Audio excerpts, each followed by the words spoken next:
Punjabi radio USA ਸੁਣ ਰਹੇ ਸਾਰੇ ਹੀ ਮਾਣਯੋਗ ਅਤੇ ਸਤਿਕਾਰਤ ਸਰੋਤਿਆਂ ਨੂੰ ਪੰਜਾਬੀ ਰੇਡੀਓ USA ਦੀ ਟੀਮ ਅਤੇ ਮੇਰੇ ਰਾਜਕਨਵੀਰ ਸਿੰਘ ਵੱਲੋਂ ਆਪ ਜੀ ਨੂੰ ਬਹੁਤ ਪਿਆਰ ਸਤਿਕਾਰ ਸਹਿਤ ਦੋਨੋਂ ਅੱਜ ਜੋੜ ਕੇ ਨਿੱਘੀ ਜਿਹੀ ਸਤਿ ਸ੍ਰੀ ਅਕਾਲ ਸਭ ਨੂੰ ਜੀ ਆਇਆਂ ਨੂੰ ਆਖਦੇ ਹਾਂ। ਸੋ ਤੇ ਪ੍ਰੋਗਰਾਮ ਦੇ ਵਿੱਚ ਆਪ ਸਭ ਦਾ ਸਵਾਗਤ ਕਰਦੇ ਹਾਂ। ਪ੍ਰੋਗਰਾਮ ਖਬਰ 'ਤੇ ਨਜ਼ਰ ਲੈ ਕੇ ਹਾਜ਼ਰ ਹੋ ਚੁੱਕੇ ਹਾਂ ਅਤੇ ਮੇਰੇ ਨਾਲ ਪ੍ਰੋਗਰਾਮ ਦੇ ਵਿੱਚ ਇਸ ਟਾਈਮ ਜੁੜ ਚੁੱਕੇ ਨੇ ਮਿੰਟੂ ਗੁਰੂਸਰੀਆ ਜੀ ਮਲੋਟ ਸਟੂਡੀਓਜ਼ ਤੋਂ। ਮਿੰਟੂ ਜੀ ਨਿੱਘੀ ਜੀ ਆਇਆਂ ਨੂੰ ਪਿਆਰ ਭਰੀ ਸਤਿ ਸ੍ਰੀ ਅਕਾਲ। ਸ਼ੁਕਰੀਆ ਜੀ ਰਾਜਕਰਮਵੀਰ ਸਿੰਘ ਜੀ, ਸਾਰਿਆਂ ਨੂੰ ਸਤਿ ਸ਼੍ਰੀ ਅਕਾਲ ਜੀ। ਅਤੇ ਕੱਲ੍ਹ ਸਾਰਿਆਂ ਨੇ ਜਿਹੜਾ ਜੀ ਮਿਸ ਕੀਤਾ, ਪਰ ਆਪਣੇ ਨਾਲ ਪ੍ਰਵੀਨ ਸ਼ਰਮਾ ਜੀ ਜਿਹੜੇ ਜੁੜੇ ਸੀ, ਅਸੀਂ ਉਹਨਾਂ ਦਾ ਵੀ ਧੰਨਵਾਦ ਕਰਦੇ ਹਾਂ ਅਤੇ ਉਮੀਦ ਕਰਦੇ ਹਾਂ ਤੁਹਾਡੀ ਵੀ ਸਿਹਤ ਹੁਣ ਜਿਹੜੀ ਜੀ ਬਿਲਕੁਲ ਠੀਕ ਹੋ ਚੁੱਕੀ ਹੋਵੇਗੀ ਅਤੇ ਤੁਸੀਂ ਮੁੜ ਸਾਡੇ ਨਾਲ ਜਿਹੜੇ ਜੀ ਫਿਰ ਜੁੜ ਚੁੱਕੇ ਹਾਂ। ਅਤੇ ਪ੍ਰੋਗਰਾਮ ਦੀ ਸ਼ੁਰੂਆਤ ਕਰਨ ਤੋਂ ਪਹਿਲਾਂ, ਖਬਰਾਂ ਵੱਲ ਵਧਣ ਤੋਂ ਪਹਿਲਾਂ ਸਾਡੇ ਅੱਜ ਦੇ ਸਪੋਂਸਰਸ ਦਾ ਧੰਨਵਾਦ ਕਰਦੇ ਹਾਂ ਜਿਹੜੇ ਜੀ ਸਪੋਂਸਰ ਕਰਦੇ ਨੇ ਖਾਲਸਾ ਇੰਸ਼ੋਰੈਂਸ ਏਜੰਸੀ ਵਾਲੇ, ਜਿਨ੍ਹਾਂ ਦੇ ਕੋਲੋਂ ਹਰ ਇੱਕ ਤਰੀਕੇ ਦੀ ਤੁਸੀਂ ਇੰਸ਼ੋਰੈਂਸ ਕਰਵਾ ਸਕਦੇ ਹੋ। ਇੰਸ਼ੋਰੈਂਸ ਬਾਰੇ ਪਤਾ ਕਰਨ ਲਈ ਕਾਲ ਕਰੋ ਨੰਬਰ 408 272 2500। ਇਸ ਦੇ ਨਾਲ ਕ੍ਰਿਸ਼ਨ ਧਨੋਤਾ ਜੀ ਯੂਬਾ ਸਿਟੀ ਤੋਂ, ਅਮਰਜੀਤ ਸਿੰਘ ਦੋਸਾਂਝ ਯੂਬਾ ਸਿਟੀ ਤੋਂ, ਸੁੱਚਾ ਸਿੰਘ ਫਰੈਜ਼ਨੋ ਤੋਂ, ਗੁਰਵਿੰਦਰ ਸਿੰਘ ਅਵਤਾਰ ਸਿੰਘ ਚਾਂਦੀ ਆਰਨੋ ਐਕਸਪ੍ਰੈਸ ਵਾਲੇ ਕੋਚੈਲਾ ਤੋਂ, ਜੱਸੀ ਗਿੱਲ ਪਲੰਬਿੰਗ ਵਾਲੇ, ਲਾਲੀ ਸਿੱਧੂ ਜੀ, ਪ੍ਰੀਤਮ ਸਿੰਘ ਗਿੱਲ, ਤਲਵਿੰਦਰ ਸਿੰਘ ਗਿੱਲ ਸਾਰੇ ਜਾਣੇ ਬੇਕਰਸਫੀਲਡ ਤੋਂ, ਅਤੇ ਗੁਰਪਾਲ ਸੋਹਲ ਜੀ ਕਲੋਵਿਸ ਤੋਂ। ਇਹਨਾਂ ਸਾਰਿਆਂ ਦਾ ਬਹੁਤ ਬਹੁਤ ਧੰਨਵਾਦ। ਜੇਕਰ ਤੁਸੀਂ ਜਾਂ ਕੋਈ ਹੋਰ ਕਾਰੋਬਾਰ ਇਸ ਪ੍ਰੋਗਰਾਮ ਨੂੰ ਸਪੋਂਸਰ ਕਰਨਾ ਚਾਹੁੰਦੇ ਹੋ, ਸੰਪਰਕ ਕਰ ਸਕਦੇ ਹੋ ਨੰਬਰ 408 722 7698 ਦੇ ਉੱਤੇ। ਮਿੰਟੂ ਗੁਰੂਸਰੀਆ ਜੀ, ਆਪਾਂ ਜਿਹੜੇ ਜੀ ਪ੍ਰੋਗਰਾਮ ਦੀ ਸ਼ੁਰੂਆਤ ਕਰਦੇ ਹਾਂ ਹੁਣ। ਸਰਦਾਰ ਸਿੰਘ ਹਾਕੀ ਵਾਲੇ ਅਤੇ ਦਵਿੰਦਰ ਝਾਜਰੀਆ ਨੂੰ ਸਾਂਝੇ ਤੌਰ ਦੇ ਉੱਤੇ ਖੇਡ ਰਤਨ ਪੁਰਸਕਾਰ ਅਤੇ ਹਰਮਨਪ੍ਰੀਤ ਕੌਰ ਨੂੰ ਅਰਜੁਨ ਅਵਾਰਡ।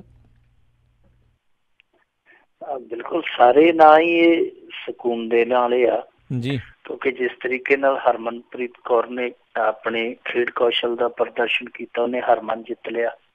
ਉਹਨੇ ਆਪਣੇ ਨਾਂ ਨੂੰ ਵਾਕਈ ਸਾਰਥਕ ਕੀਤਾ ਹੈ ਕਿ ਹਰਮਨਪ੍ਰੀਤ, ਤਾਂ ਹਰਮਨ ਨੇ ਉਹਦੇ ਨਾਲ ਪ੍ਰੀਤ ਜੋੜੀ ਹੈ ਕਿ ਇਹ ਬੱਚੀ ਬਹੁਤ ਵਧੀਆ ਖੇਡਦੀ ਹੈ। ਉਹਨੂੰ ਨਾਲ ਦੀ ਨਾਲ ਇਨਾਮ ਵੀ ਮਿਲਿਆ ਜੋ ਉਹਦੀ ਹਿਸਟੋਰੀਕਲ ਪਾਰੀ ਸੀ, ਖਾਸ ਤੌਰ ਤੇ ਸੰਸਾਰ ਕੱਪ ਸੈਮੀਫਾਈਨਲ ਦੇ ਦੌਰਾਨ ਉਹਨੂੰ ਫੌਰੀ ਤੌਰ ਤੇ ਉਹਦਾ ਇਨਾਮ ਵੀ ਮਿਲਿਆ, ਅਰਜਨ ਅਵਾਰਡ ਮਿਲਿਆ। ਨਾਲ ਸਰਦਾਰਾ ਸਿੰਘ ਦੀ ਗੇਮ, ਸਰਦਾਰਾ ਸਿੰਘ ਦੀ ਗੇਮ ਤੇ ਕੋਈ ਕਿੰਤੂ ਕਰ ਹੀ ਨਹੀਂ ਸਕਦਾ। ਉਸ ਬੰਦੇ ਨੇ 5-6 ਲਗਾਤਾਰ ਜਿਹੋ ਜਿਹੀ ਗੇਮ ਖੇਡੀ ਹੈ, ਉਹ ਵਾਕਈ ਬਾ ਕਮਾਲ ਹੈ। ਸੰਸਾਰ ਦੇ ਜਿਹੜੇ ਚੋਟੀ ਦੇ ਖਿਡਾਰੀ ਹੈ 5-7, ਉਹਨਾਂ ਦੇ ਵਿੱਚ ਸਰਦਾਰਾ ਸਿੰਘ ਲਗਾਤਾਰ 5-7 ਸਾਲਾਂ ਤੋਂ ਸ਼ੁਮਾਰਤ ਹੈ। ਇੱਕ ਉਹਦੀ ਪ੍ਰਾਪਤੀ ਹੈ। ਔਰ ਇਸ ਸਾਲ ਵੀ ਦੇਖੋ ਉਹਦੀ ਨਿੱਜੀ ਜੀਵਨ ਦੇ ਵਿੱਚ ਬਹੁਤ ਉਤਾਰ ਚੜਾਅ ਹੈ, ਉਹਦੇ ਤੇ ਕਾਫੀ ਦੋਸ਼ ਵੀ ਲੱਗੇ। ਲੱਗਦਾ ਇਸ ਤਰ੍ਹਾਂ ਸੀਗਾ ਕਿ ਸਰਦਾਰਾ ਸਿੰਘ ਦੀ ਖੇਡ ਪ੍ਰਭਾਵਿਤ ਹੋ ਜਾਏਗੀ, ਔਰ ਉਹ ਨਿੱਜੀ ਜ਼ਿੰਦਗੀ 'ਚ ਜਿਹੜੇ ਦੋਸ਼ ਲੱਗੇ, ਜੋ ਮੁਸੀਬਤ ਆਈ, ਉਹਨੇ ਉਸ ਚੀਜ਼ ਨੂੰ ਪਾਸੇ ਰੱਖਿਆ, ਆਪਣੀ ਗੇਮ ਤੇ ਪ੍ਰਭਾਵ ਨਹੀਂ ਪੈਣ ਦਿੱਤਾ ਉਸ ਚੀਜ਼ ਦਾ। ਉਸ ਵਿਵਾਦ ਤੋਂ ਪੱਲਾ ਛਡਾਇਆ। ਹਾਲਾਂਕਿ ਜਦੋਂ UK ਦੇ ਵਿੱਚ ਖੇਡਣ ਗਿਆ ਉਹ ਐਤਕੀ ਚੈਂਪੀਅਨਸ ਟਰਾਫੀ 'ਚ, ਉੱਥੇ ਵੀ ਉਹਦੇ ਤੋਂ ਪੁੱਛਗਿੱਛ ਹੋਈ ਉਸ ਮਾਮਲੇ ਦੇ ਮੁਤਲਕ, ਪਰ ਉਹਦੀ ਗੇਮ ਜਿਉਂ ਦੀ ਤਿਉਂ ਰਹੀ। ਸੋ ਸਰਦਾਰਾ ਸਿੰਘ ਦਾ ਕੰਟਰੀਬਿਊਸ਼ਨ ਹਾਕੀ 'ਚ ਜੋ ਸੀਗਾ, ਉਹਦਾ ਅੱਜ ਮੁੱਲ ਮੁੜਿਆ ਉਹਨੂੰ ਪੂਰਾ। ਉਹਦੇ ਵਿੱਚ ਹੁਣ ਉਹਨੂੰ ਔਰ ਇੱਕ ਹੋਰ ਮੁੰਡਾ ਇੱਥੇ, ਉਹ ਵੀ ਬਹੁਤ ਹੋਣਹਾਰ ਆ, ਦਵਿੰਦਰ ਝਾਜਰੀਆ। ਇਹਨਾਂ ਦੋਵਾਂ ਨੂੰ ਸਾਂਝੇ ਰੂਪ ਦੇ ਵਿੱਚ ਖੇਡ ਰਤਨ ਪੁਰਸਕਾਰ, ਜਿਹੜਾ ਕਿ ਬਹੁਤ ਵੱਡਾ ਪੁਰਸਕਾਰ ਆ, ਖੇਡ ਰਤਨ ਪੁਰਸਕਾਰ ਦਿੱਤਾ ਗਿਆ। ਸਾਂਝੇ ਤੌਰ ਤੇ ਇਸ ਕਰਕੇ ਕੀਤਾ ਗਿਆ ਕਿਉਂਕਿ ਸਰਦਾਰਾ ਸਿੰਘ ਦੀਆਂ ਜੇ ਪ੍ਰਾਪਤੀਆਂ ਨੇ, ਤੇ ਜਿਹੜਾ ਮੁੰਡਾ ਦਵਿੰਦਰ ਝਾਜਰੀਆ, ਉਹਨੇ ਐਤਕੀ ਰਿਓ ਪੈਰਾਲੰਪਿਕਸ ਖੇਡਾਂ ਹੋਈਆਂ ਸੀਗੀਆਂ ਜਿਹੜੀਆਂ, ਉਹਨਾਂ ਪੈਰਾਲੰਪਿਕ ਖੇਡਾਂ ਦੇ ਵਿੱਚ ਬਹੁਤ ਵੱਡੀ ਮੱਲ ਮਾਰੀ ਸੀਗੀ। ਖੈਰ ਬਹੁਤੇ ਲੋਕਾਂ ਨੂੰ ਉਹਦੇ ਬਾਰੇ ਪਤਾ ਨਹੀਂ ਹੈ ਕਿਉਂਕਿ ਉਹਨੇ ਉੱਥੇ ਵਿਸ਼ਵ ਰਿਕਾਰਡ ਬਣਾਇਆ ਸੀ। ਜਿਹੜੀ ਜੈਵਲਿਨ ਸੁੱਟਦੇ ਆ, ਉਹ 43.97 ਮੀਟਰ ਸੁੱਟ ਕੇ ਉਹਨੇ ਵਰਲਡ ਰਿਕਾਰਡ ਬਣਾ ਦਿੱਤਾ ਸੀ। ਇਸ ਤੋਂ ਪਹਿਲਾਂ ਵੀ ਉਹ ਮੁੰਡਾ ਜਿਹੜਾ 2004 ਦੇ ਵਿੱਚ ਗੋਲਡ ਮੈਡਲ ਜਿੱਤ ਚੁੱਕਾ। ਸੋ ਉਹਦੀਆਂ ਵੀ ਬਹੁਤ ਵੱਡੀਆਂ ਪ੍ਰਾਪਤੀਆਂ ਸੀ। ਉਹ ਅਪਾਹਜ ਖਿਡਾਰੀ ਹੈ, ਅੰਗਹੀਨ ਖਿਡਾਰੀ ਹੈ, ਪੈਰਾਲੰਪਿਕ ਖੇਡਦਾ, ਪਰ ਉਹਦੀਆਂ ਪ੍ਰਾਪਤੀਆਂ ਜਿਹੜੀਆਂ ਉਹ ਕਿਸੇ ਵੀ ਪਾਸਿਓਂ ਆਉਣੀਆਂ ਨਹੀਂ, ਕਿਸੇ ਵੀ ਪਾਸੋਂ ਉਹਨਾਂ ਨੂੰ ਅਧੂਰੀਆਂ ਨਹੀਂ ਕਿਹਾ ਜਾ ਸਕਦਾ। ਸੋ ਇਹ 3 ਨਾਂ ਆ ਜਿਹੜੇ ਬਹੁਤ ਵੱਡੇ ਨਾਂ ਆ, ਜਿਨ੍ਹਾਂ ਨੂੰ ਇਨਾਮਾਂ ਦੇ ਨਾਲ ਨਵਾਜਿਆ ਗਿਆ। ਉਹਦਾ ਕ੍ਰਿਕਟਰ ਤੇਸ਼ਵਰ ਪੁਜਾਰਾ ਜਿਹੜਾ, ਉਹਨੂੰ ਵੀ ਇਨਾਮ ਮਿਲਿਆ, ਔਰ ਉਹਦੇ ਨਾਲ ਮਰੀਅੱਪਨ ਥੰਗਾਵੇਲੂ ਪੈਰਾਲੰਪਿਕ ਦਾ ਇਹ ਵੀ ਖਿਡਾਰੀ ਹੈ। ਵਰੁਣ ਭਾਟੀ ਇੱਕ ਗੋਲਫਰ, SSP ਚੁਰਾਸੀਆ। ਇਹਨਾਂ ਤੋਂ ਇਲਾਵਾ ਜਿਹੜੇ ਹੋਰ ਕੁੱਲ ਮਿਲਾ ਕੇ 17 ਖਿਡਾਰੀ ਬਣਦੇ, ਉਹਨਾਂ ਨੂੰ ਵੀ ਇਨਾਮ ਦਿੱਤੇ ਗਏ। ਪਰ ਇਹ 3 ਜਿਹੜੇ ਨਾਮ ਆ, ਇਹਨਾਂ ਨੇ ਵਾਕਿਆ ਹੀ ਸਾਨੂੰ ਖੁਸ਼ੀ ਦਿੱਤੀ ਆ ਕਿ ਇਹ 3 ਜਿਹੜੇ ਸੀਗੇ, ਇਹ ਵਾਕਿਆ ਇਸ ਇਨਾਮ ਦੇ ਹੱਕਦਾਰ ਸੀ, ਜੋ ਇਹਨਾਂ ਨੂੰ ਅੱਜ ਸਨਮਾਨ ਮਿਲਿਆ, ਪੁਰਸਕਾਰ ਮਿਲਿਆ। ਇਹ ਇਸ ਸਨਮਾਨ ਦੇ ਔਰ ਇਸ ਪੁਰਸਕਾਰ ਦੇ ਨਾਲ ਵਾਕਿਆ ਹੀ ਨਿਆਂ ਕਰਦੇ ਆ। ਜੀ ਜੀ ਜੀ।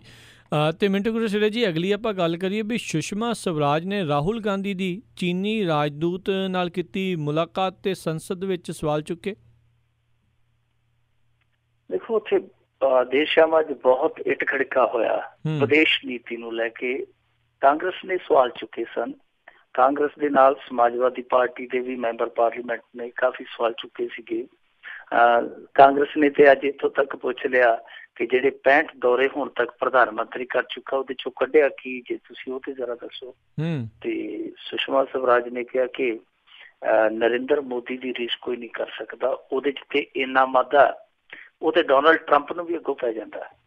ਉਹਨੇ ਯਾਦ ਦਿਵਾਇਆ ਕਿ ਜਦੋਂ ਪੈਰਿਸ ਡੀਲ ਦੇ ਵਿੱਚੋਂ ਅਮਰੀਕਾ ਪਿੱਛੇ ਹਟ ਗਿਆ ਸੀ ਤੇ ਉਹਨੇ ਕਿਹਾ ਸੀਗਾ ਕਿ ਭਾਰਤ ਜਿਹੜਾ ਉੱਥੇ ਡਾਲਰਾਂ ਦੇ ਕਰਕੇ ਇਸ ਡੀਲ ਦੇ ਨਾਲ ਜੁੜਿਆ, ਤੇ ਫੌਰੀ ਤੌਰ ਤੇ ਉਹਨੇ ਕਿਹਾ, ਟਰੰਪ ਨੂੰ ਜਵਾਬ ਦਿੱਤਾ ਸੀ ਮੋਦੀ ਨੇ ਕਿ ਅਸੀਂ ਡਾਲਰਾਂ ਕਰਕੇ ਕੋਈ ਨਹੀਂ ਸੀ, ਇਹ ਤੇ ਸਾਡੀ 5000 ਸਾਲ ਪੁਰਾਣੀ ਸੱਭਿਅਤਾ, ਅਸੀਂ ਵਾਤਾਵਰਨ ਪ੍ਰੇਮੀ ਲੋਕ ਆ। ਉਹ ਕਹਿੰਦੇ ਕਿ ਦੇਖ ਲਓ ਜਿੱਥੇ ਡੋਨਲਡ ਟਰੰਪ ਨੂੰ ਪੈ ਜਾਂਦਾ ਤੁਸੀਂ ਵਿਦੇਸ਼ ਨੀਤੀ ਤੇ ਸਵਾਲ ਚੁੱਕਦੇ ਜੇ। ਫਿਰ ਇਸ ਤੋਂ ਇਲਾਵਾ ਨੇਪਾਲ ਦੇ ਨਾਲ ਮਸਲੇ ਤੇ ਜੋ ਹੋਇਆ, ਕਿਉਂਕਿ ਨੇਪਾਲ ਥੋੜਾ ਜਿਹਾ ਪਿੱਛੇ ਹਟ ਗਿਆ ਭਾਰਤ ਤੋਂ, ਉਹਦੇ ਤੇ ਵੀ ਸਵਾਲ ਕੀਤਾ ਗਿਆ। ਉਹਨੇ ਆਖਿਆ ਕਿ ਪਿਛਲੇ 17 ਸਾਲਾਂ ਦੇ ਵਿੱਚ ਕੋਈ ਪ੍ਰਧਾਨ ਮੰਤਰੀ ਨੇਪਾਲ ਨਹੀਂ ਗਿਆ, ਨਰਿੰਦਰ ਮੋਦੀ ਗਿਆ। ਤੁਸੀਂ ਕਿਵੇਂ ਕਹਿ ਸਕਦੇ? ਤੁਹਾਡੀਆਂ ਵੀ ਸਰਕਾਰਾਂ ਰਹੀਆਂ ਨੇ, ਤੁਸੀਂ ਕਿਉਂ ਨਹੀਂ ਗਏ ਜੇ ਤੁਹਾਨੂੰ ਨੇਪਾਲ ਦਾ ਕਾਹਤੋਂ ਫਿਕਰ ਆ?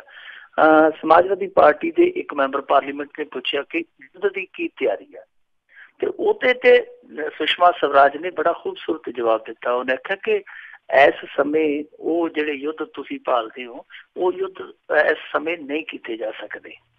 ਕਿਉਂ? ਕਿਉਂਕਿ ਉਹ ਕਹਿੰਦੇ ਕਿ ਇਸ ਸਮੇਂ ਆਰਥਿਕ ਨੀਤੀਆਂ ਦੀ ਲੜਾਈ ਹੈ, ਆਰਥਿਕ ਤਾਕਤਾਂ ਦੀ ਲੜਾਈ ਹੈ। ਸੋ ਉਹ ਲੜਾਈ ਲੜਨ ਲਈ ਅਸੀਂ ਰਸਤੇ ਤਲਾਸ਼ਦੇ ਪਏ ਹਾਂ। ਇਸ ਤੋਂ ਇਲਾਵਾ ਉਹਨੇ ਕਿਹਾ ਕਿ ਜੰਗ ਹੈ ਜਿਹੜਾ, ਉਹ ਜੰਗ ਹੋਣ ਤੋਂ ਬਾਅਦ ਹਾਰ ਜਿੱਤ ਜਦੋਂ ਹੋ ਜਾਂਦੀ ਹੈ ਤਰ੍ਹਾਂ ਦੀ, ਉਦੋਂ ਵੀ ਟੇਬਲ ਤੇ ਪੈ ਕੇ ਗੱਲਬਾਤ ਰਾਹੀਂ ਰਸਤਾ ਕੱਢਿਆ ਜਾਂਦਾ ਹੈ। ਤੇ ਫਿਰ ਕਿਉਂ ਨਹੀਂ ਜੰਗ ਤੋਂ ਪਹਿਲਾਂ ਹੀ ਅਸੀਂ ਗੱਲਬਾਤ ਰਾਹੀਂ ਰਸਤਾ ਕੱਢ ਲਈਏ। ਬਾਕੀ ਉਹਨੇ ਕਿਹਾ ਕਿ ਸਾਡੀ ਫੌਜ ਹੈ ਜਿਹੜੀ, ਉਹ ਜੋ ਉੱਥੇ ਡੋਕਲਾਮ ਦੇ ਵਿੱਚ ਇੱਕ ਵਿਵਾਦਤ ਘਟਨਾਕ੍ਰਮ ਚੱਲਦਾ, ਉਹਨੇ ਕਿਹਾ ਕਿ ਉਸ ਮੁੱਦੇ ਤੇ ਬਿਲਕੁਲ ਪਿੱਛੇ ਨਹੀਂ ਹਟਦੀ। ਤੇ ਚੀਨ ਦੇ ਮਾਮਲੇ ਚ ਉਹਨੇ ਸਾਫ਼ ਕਰ ਦਿੱਤਾ ਕਿ ਐਸੀ ਕੋਈ ਗੱਲ ਨਹੀਂ। ਹਾਂ, ਉਹਨੇ ਕਿਹਾ ਕਿ ਫੌਜਾਂ ਤਿਆਰ ਬਰ ਤਿਆਰ ਹੁੰਦੀਆਂ ਔਰ ਸਾਰੇ ਤਿਆਰ ਹੁੰਦੀਆਂ, ਪਰ ਇਹ ਜਿਹੜੀ ਤੁਸੀਂ ਯੁੱਧ ਦੀ ਗੱਲ ਕਰਦੇ ਹੋ ਕਿ ਇਸ ਸਮੇਂ ਯੁੱਧ ਜਿਹੜਾ ਉਹ ਦੁਨੀਆ ਦੇ ਵਿੱਚ ਇਸ ਪੱਧਰ ਦਾ ਕਿਤੇ ਵੀ ਨਹੀਂ ਲੜਿਆ ਜਾ ਸਕਦਾ। ਉਹ ਤੋਂ ਅੱਗੇ ਦੀ ਗੱਲ ਜਿਹੜੀ ਹੋਈ ਆ ਉਹ ਬੜੀ ਦਿਲਚਸਪ ਹੋਈ ਆ। ਉਹਨੇ ਕਿਹਾ ਕਿ ਦੇਖੋ ਤੁਸੀਂ ਚੀਨ ਦਾ ਮੁੱਦਾ ਚੁੱਕਦੇ ਹੋ, ਪਰ ਜਿਹੜਾ ਤੁਹਾਡਾ ਮੁੱਖ ਵਿਰੋਧੀ ਧਿਰ ਦਾ ਨੇਤਾ, ਹਾਲਾਂਕਿ ਉਹਨੇ ਰਾਹੁਲ ਗਾਂਧੀ ਦਾ ਨਾਮ ਤੇ ਨਹੀਂ ਲਿਆ, ਉਹਨੇ ਇਹ ਸਵਾਲ ਜ਼ਰੂਰ ਕੀਤਾ ਕਿ ਜਦੋਂ ਇਹ ਚੀਨੀ ਰਾਜਦੂਤ ਨੂੰ ਜਾ ਕੇ ਮਿਲਿਆ, ਉਹਦੇ ਕੋਲ ਜੇ ਪੁੱਛਣ ਗਿਆ ਤੇ ਕੀ ਇਹਨੇ ਭਾਰਤ ਦਾ ਪੱਖ ਪਹਿਲੇ ਸਾਥੋਂ ਪੁੱਛ ਲਿਆ ਸੀ ਕਿ ਉੱਥੇ ਜਾ ਕੇ ਕੀ ਰੱਖਣਾ? ਇਹ ਆਪਣੇ ਪੱਧਰ ਤੇ ਜਾ ਕੇ ਤੇ ਪੁੱਛਦਾ ਸਾਇਆ। ਸੋ ਇਸ ਮਿਲਣੀ ਤੇ ਅੱਜ ਬੀਬੀ ਸੁਸ਼ਮਾ ਸਵਰਾਜ ਨੇ ਕਾਫੀ ਤਿੱਖਾ ਸਵਾਲ ਕੀਤਾ। ਹਾਲਾਂਕਿ ਨਾਂ ਨਹੀਂ ਲਿਆ, ਪਰ ਉਸ ਮਿਲਣੀ ਨੂੰ ਜਿਹੜੀ ਕਿ ਰਾਹੁਲ ਗਾਂਧੀ ਤੇ ਚੀਨੀ ਰਾਜਦੂਤ ਦੇ ਦਰਮਿਆਨ ਹੋਈ ਸੀ, ਉਹਨੂੰ ਕਾਫੀ ਇਹਨੇ ਵੱਡਾ ਸਵਾਲ ਦੱਸ ਦਿੱਤਾ, ਜਿਹਦੇ ਤੇ ਕਾਂਗਰਸ ਥੋੜੀ ਜਿਹੀ ਫਸੀ ਨਜ਼ਰ ਆਈ ਆ। ਉਂਝ ਜੇ ਮਿਲਣੀਆਂ ਦੇ ਸਵਾਲ ਕੀਤੇ ਜਾਂਦੇ ਆ ਤਾਂ ਫਿਰ ਸਵਾਲ ਬਹੁਤ ਹੁੰਦੇ ਆ, ਉਹ ਇਹਨਾਂ ਨੂੰ ਵੀ ਹੋਣਗੇ, ਉਹਨਾਂ ਨੂੰ ਵੀ ਹੋਣਗੇ। ਤੇ ਬੀਬੀ ਸੁਸ਼ਮਾ ਸਵਰਾਜ ਨੂੰ ਸਭ ਤੋਂ ਵੱਡਾ ਸਵਾਲ ਤੇ ਇਹ ਵੀ ਹੋਏਗਾ ਕਿ ਜਿਹੜੇ ਨੇਪਾਲ ਦੇ ਦੌਰੇ ਦੀ ਤੁਸੀਂ ਗੱਲ ਕਰਦੇ ਹੋ, ਉਸ ਨੇਪਾਲ ਦੇ ਦੌਰੇ ਦੌਰਾਨ ਪ੍ਰਧਾਨ ਮੰਤਰੀ ਨਰਿੰਦਰ ਮੋਦੀ ਅੱਧੀ ਰਾਤ ਨੂੰ ਨਵਾਜ਼ ਸ਼ਰੀਫ ਨੂੰ ਮਿਲਣ ਗਿਆ ਸੀ, ਜਦੋਂ ਉਦੋਂ ਦੇਸ਼ ਨੂੰ ਦੱਸਿਆ ਗਿਆ ਸੀ। ਜਦੋਂ ਰੂਸ ਤੋਂ ਪਰਤਦਿਆਂ ਪ੍ਰਧਾਨ ਮੰਤਰੀ ਅਚਾਨਕ ਮੀਆਂ ਦੀ ਹਵੇਲੀ ਨੂੰ ਨਿਕਲ ਗਿਆ ਸੀ ਪਾਕਿਸਤਾਨ ਦੇ ਵਿੱਚ, ਉਦੋਂ ਕਿਸੇ ਤੋਂ ਪੁੱਛਿਆ ਦੱਸਿਆ ਸੀਗਾ।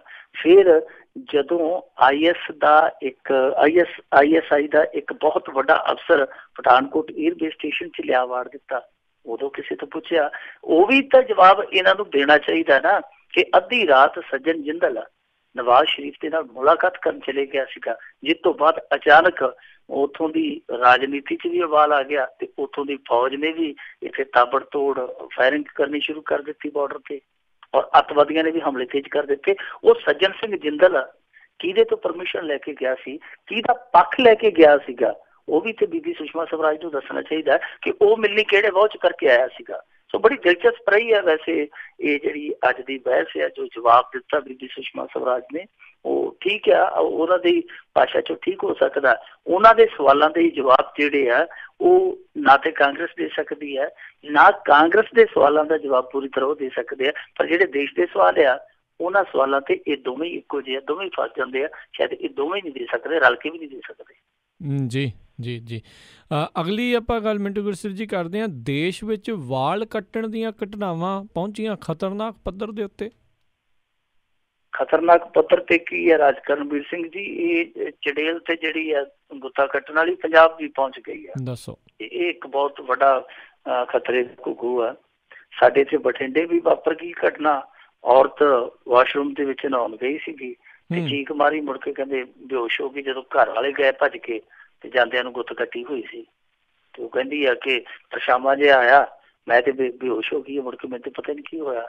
ਇੱਕ ਬੱਚੀ ਇੱਥੇ ਗਿੱਦੜਬਾਏ, ਬਠਿੰਡੇ ਤੋਂ ਥੋੜਾ ਜਿਹਾ ਹਟਵਾ 30-35 ਕਿਲੋਮੀਟਰ ਸ਼ਹਿਰ ਗਿੱਦੜਬਾਹ, ਤਾਂ ਉਸ ਗਿੱਦੜਬਾਏ ਸ਼ਹਿਰ ਤੋਂ ਵੀ ਇਹ ਖਬਰ ਆ ਗਈ ਕਿ ਇੱਕ ਬੱਚੀ ਸੁੱਤੀ ਹੋਈ ਸੀ 10-11 ਸਾਲਾਂ ਦੀ, ਗੁੱਤ ਉਹਦੀ ਵੀ ਨਹੀਂ ਲੱਭਦੀ ਪਈ। ਉਹ ਵੀ ਪਰਿਵਾਰ ਹੁਣ ਨਿਬੂ ਨਬੂ ਉੱਥੇ ਟੰਗਦਾ ਪਿਆ ਆਪਣੀਆਂ ਦਲੀਸਾਂ ਦੇ ਨਾਲ। ਇਹ ਜਿਹੜੀ ਬਠਿੰਡੇ ਵਾਲੀ ਘਟਨਾ ਉਹਦੇ ਵਿੱਚ ਇੱਕ ਹੈਰਾਨਕੁਨ ਪੱਖ ਇਹ ਵੀ ਸਾਹਮਣੇ ਆਇਆ ਰਾਜ ਕਰਨਵੀਰ ਸਿੰਘ ਜੀ ਕਿ ਉਹ ਜਿਹੜੀ ਔਰਤ ਸੀ, ਜਿਹੜੇ ਉਹਦੇ ਵਾਲ ਬਚੇ ਹੋਏ ਸਨ, ਉਹ ਵੀ ਕੱਟ ਦਿੱਤੇ ਗਏ ਉਸ ਤਰ੍ਹਾਂ ਦੇ ਨਾਲ। ਉਹ ਕਹਿੰਦੇ ਆ ਕਿ ਇਸ ਤਰ੍ਹਾਂ ਲੋਕਾਂ ਨੇ ਦੱਸਿਆ, ਸਿਆਣਿਆਂ ਨੇ ਦੱਸਿਆ। ਹੁਣ ਸਿਆਣੇ ਪਤਾ ਨਹੀਂ ਕਿਹੜੀ ਚੌਂਕੀ ਵਾਲੇ ਜਾਂ ਕਿਹੜੇ ਥਾਣੇ ਵਾਲਿਆਂ ਨੇ ਉਹਨਾਂ ਨੂੰ ਦੱਸਿਆ ਵਾ। ਉਹ ਕਹਿੰਦੇ ਜੀ ਸਾਨੂੰ ਦੱਸਿਆ ਕਿ ਸਿਆਣਿਆਂ ਨੇ, ਜੇਕਰ ਇਹ ਸਾਰੇ ਵਾਲ ਨਾ ਕੱਟੇ ਜਾਣ ਤੇ ਉਹ ਕੈਮੀਕਲ ਲੱਗਾ ਹੁੰਦਾ, ਖਤਰਨਾਕ ਕੈਂਚੀ ਹੈ, ਉਹ ਕੈਮੀਕਲ ਦੇ ਨਾਲ ਮੌਤ ਵੀ ਹੋ ਸਕਦੀ ਹੈ। ਇਸ ਕਰਕੇ ਅਸੀਂ ਸਾਰੇ ਦੇ ਸਾਰੇ ਵਾਲ ਕੱਟ ਕੇ ਪਰਹੇਜ਼ ਕੀਤਾ। ਇੱਥੋਂ ਤੱਕ ਗੱਲਾਂ ਪਹੁੰਚ ਗਈਆਂ।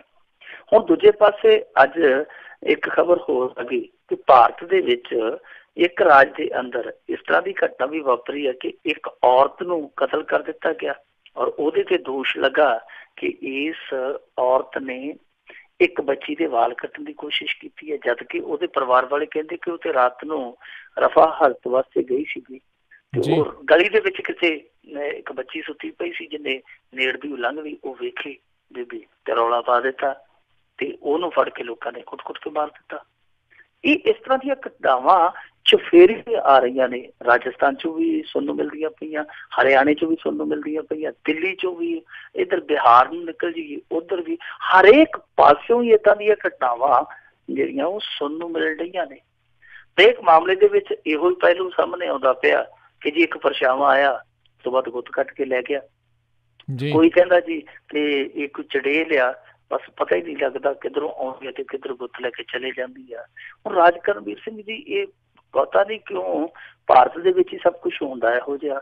ਕਦੇ ਗਣੇਸ਼ ਦੀਆਂ ਮੂਰਤੀਆਂ ਦੁੱਧ ਪੀਣ ਲੱਗ ਪੈਂਦੀਆਂ, ਕਦੇ ਘੀਆ ਤੋਰੀ ਦੀਆਂ ਉਹ ਵੱਲਾਂ ਤੇ ਪੱਤੇ ਜਿਹੜੇ ਹੁੰਦੇ ਉਹਨਾਂ ਤੇ ਸੱਪ ਸੱਪਣੀ ਆ ਜਾਂਦੇ ਆ, ਕਦੇ ਇਹ ਮੰਕੀ ਮੈਨ ਆ ਜਾਂਦਾ। ਤੁਹਾਨੂੰ ਯਾਦ ਹੋਣਾ ਦਿੱਲੀ ਦੇ ਵਿੱਚ ਮੰਕੀ ਮੈਨ ਦੀ ਕਿੰਨੀ ਦਹਿਸ਼ਤ ਸੀ, ਉਦੋਂ ਵੀ ਇਹੋ ਕੁਛ ਹੁੰਦਾ ਸੀ। ਸਾਰੇ ਮੀਡੀਆ ਵਾਲੇ ਚੈਨਲ ਜਿਹੜੇ ਸੀਗੇ ਉਹ ਜ਼ਰੂਰੀ ਕੰਮ ਛੱਡ ਕੇ, ਉਹਨਾਂ ਨੇ ਸਾਰੇ ਪੱਤਰਕਾਰ ਸੀ ਜਿਹੜੇ ਗਲੀਆਂ ਚਲਾ ਛੱਡੇ ਸਨ ਕਿ ਮੰਕੀ ਮੈਨ ਕਿਤੇ ਵੀ ਆਵੇ ਉਹਦੀ ਤਸਵੀਰ ਲਵੋ। ਤੇ ਆਖਰ ਨੂੰ ਜਦੋਂ ਲੋਕ ਪਹਿਰਿਆਂ ਤੇ ਖੜ ਗਏ, ਲੋਕਾਂ ਨੇ ਇਹ ਵੀ ਕਿਹਾ ਜੀ ਮੈਨੂੰ ਇੱਥੇ ਮਾਰ ਗਿਆ, ਮੈਨੂੰ ਉੱਥੇ ਮਾਰ ਗਿਆ, ਬਾਅਦ ਤੇ ਪਤਾ ਲੱਗਿਆ ਕਿ ਉਸ ਮੰਕੀ ਮੈਨ ਨਾਂ ਦੀ ਕੋਈ ਚੀਜ਼ ਹੈ ਹੀ ਨਹੀਂ ਸੀਗੀ। ਤਾਂ ਇਹ ਪਤਾ ਨਹੀਂ ਕਿਉਂ ਭਾਰਤ ਦੇ ਵਿੱਚ ਇਸ ਤਰ੍ਹਾਂ ਸਭ ਕੁਛ ਵਾਪਰਦਾ। ਆਹ ਜਿਹੜਾ ਇੱਕ ਨਵਾਂ ਕੰਮ ਚੱਲਿਆ ਇੱਥੇ ਕਈ ਪਿੰਡਾਂ ਦੇ ਵਿੱਚ, ਦੱਸਦੇ ਆ ਕਿ ਲੋਕ ਬੰਦੂਕਾਂ ਲੈ ਕੇ ਬਹਿਣ ਲੱਗ ਪਏ ਆ ਕਿ ਰਾਤ ਨੂੰ ਚੜੇਲ ਸਾਡੇ ਪਿੰਡ ਨੂੰ ਨਾ ਆ ਜਾਵੇ। ਇਸ ਤੋਂ ਪਹਿਲਾਂ ਕਿ ਇਹ ਚੜੇਲ ਹੋਰ ਪੁਆੜੇ ਪਾਵੇ, ਇਹਦੇ ਬਾਰੇ ਸੱਚ ਹੈ ਜਿਹੜਾ ਉਹ ਲੋਕਾਂ ਤੱਕ ਲਿਆਉਣਾ ਚਾਹੀਦਾ। ਸਰਕਾਰ ਨੂੰ ਕੋਈ ਇਸ਼ਤਿਹਾਰ ਵਗੈਰਾ ਜਾਰੀ ਕਰਨਾ ਚਾਹੀਦਾ, ਕੋਈ ਸੂਚਨਾ ਦੇਣੀ ਚਾਹੀਦੀ ਟੈਲੀਵਿਜ਼ਨ ਚੈਨਲਾਂ ਤੇ ਆਖਰ ਇਸ ਘਟਨਾ ਪਿੱਛੇ ਕੋਈ ਸੱਚ ਹੈ ਜਾਂ ਬਿਲਕੁਲ ਕੋਰੀ ਅਫਵਾਹ। ਕਿਉਂਕਿ ਇਹਦਾ ਇੱਕ ਪੱਖ ਰਾਜ ਕਰਨਵੀਰ ਸਿੰਘ ਜੀ ਇਹ ਆ ਕਿ ਜਿੰਨੀਆਂ ਵੀ ਘਟਨਾਵਾਂ ਸਾਹਮਣੇ ਆ ਰਹੀਆਂ ਉਹ ਜਾਂ ਤੇ ਦੂਰ ਦਰਾਜ ਦੇ ਇਲਾਕਿਆਂ 'ਚ ਸਾਹਮਣੇ ਆ ਰਹੀਆਂ ਜਾਂ ਉਹ ਘੱਟ ਪੜ੍ਹੇ ਲਿਖੇ ਲੋਕਾਂ ਦੇ ਵਿੱਚੋਂ ਸਾਹਮਣੇ ਆ ਰਹੀਆਂ। ਸੋ ਇਹ ਅਜੀਬੋ-ਗਰੀਬ ਜੀ ਚੜੇਲ ਆ ਜਿਹੜੀ ਘੱਟ ਪੜ੍ਹੇ ਲਿਖਿਆਂ ਦੇ ਮਗਰ ਲੱਗਦੀ ਹੈ, ਦੂਰ ਦਰਾਜ ਦੇ ਇਲਾਕਿਆਂ 'ਚ ਲੱਗਦੀ ਹੈ। ਸਮਝ ਤੋਂ ਪਰੇ ਦੀ ਗੱਲ ਆ। ਸਰਕਾਰ ਨੂੰ ਦੱਸਣਾ ਚਾਹੀਦਾ ਕਿ ਆਖਿਰ ਹੋ ਕੀ ਰਿਹਾ, ਕਿਉਂਕਿ ਅੱਜ ਬਹੁਤ ਹੋ ਗਈ ਹੈ। ਜੇ ਏਦਾਂ ਹੀ ਅਫਵਾਹਾਂ ਚੱਲਦੀਆਂ ਰਹੀਆਂ, ਤੁਹਾਨੂੰ ਯਾਦ ਹੋਣਾ ਅਫਵਾਹਾਂ ਦੇ ਚੱਲਦਿਆਂ 7-8 ਕਤਲ ਹੋ ਗਏ ਸਨ ਪਿਛਲੇ ਜੂਨ ਮਹੀਨੇ, ਕਿਉਂਕਿ ਉਦੋਂ ਇਹ ਅਫਵਾਹ ਚਲਾਤੀ ਸੀ ਕਿ WhatsApp ਤੇ ਕਿ ਬੱਚਾ ਚੋਰ ਗਰੋਹ ਹੈ ਜਿਹੜਾ ਉਹ ਤੁਰਿਆ ਫਿਰਦਾ, ਇੱਥੋਂ ਵੀ ਚੁੱਕ ਲੈਂਦਾ ਬੱਚਾ, ਇੱਥੋਂ ਵੀ ਚੁੱਕ ਲੈਂਦਾ।